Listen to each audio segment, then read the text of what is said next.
we live in a society, and particularly in schools, where there's a very particular view of intelligence that dominates the curriculum. People tend to confuse intelligence with academic ability. Academic ability is important, but it's really a capacity for a certain type of logical reasoning, a certain type. But if that's all there was to intelligence, most of human culture would never have happened.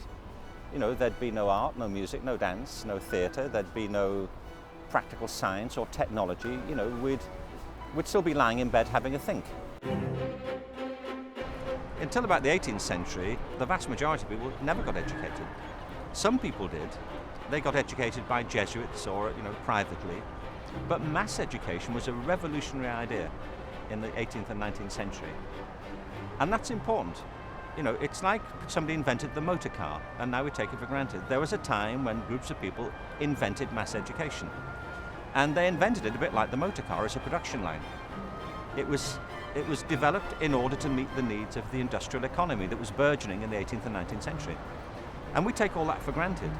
But if you look at education, it is an industrial process in its main features.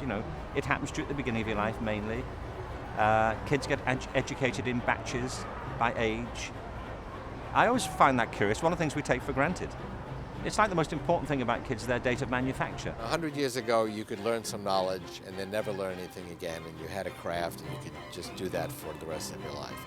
That's already not true today. We need a firm goal that catches the imagination not only of our young people, but of our leaders in education. What kids today really need to learn is how to learn and have a curiosity about new knowledge, because we're creating knowledge at a prodigious rate. We're about a second and a half away from having a whole new focus on technology within the schools, where the kids know a lot more than the teachers. We obviously need to be trying new things to educate better for the future. This is an economic issue, it's a social issue, it's a human issue. Over time, any rule or any body of thoughts or any heuristics or whatever you want to call these things, they self-perpetuate and they sort of sit like this, and somebody needs to come along and kind of think beyond them. We all need to be looking at it just as in the environmental movement and every other type of movement. We celebrate innovators, but we aren't making them. There is a disparity. There is a huge,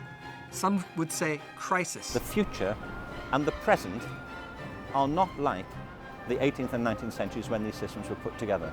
We are in a revolution now. And education has to be revolutionized. There's no point changing it a bit.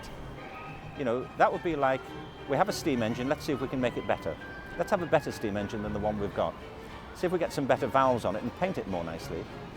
But it's still not going to get us where we need to go. We need a warp engine these days.